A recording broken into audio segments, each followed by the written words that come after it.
Breaking news for Wednesday, January 29th in the year 2025. A military Black Hawk helicopter has collided with American Eagle Flight 5342. 64 passengers were on board the plane, with 3 soldiers occupying the helicopter.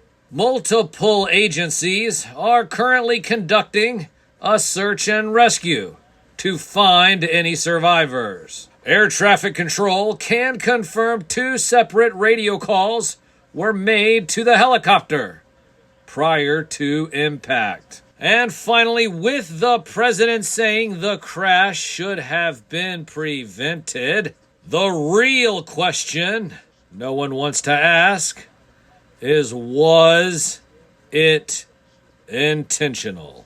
From the most trusted puppet in media, reporting since Roswell, I'm Sam Newsman.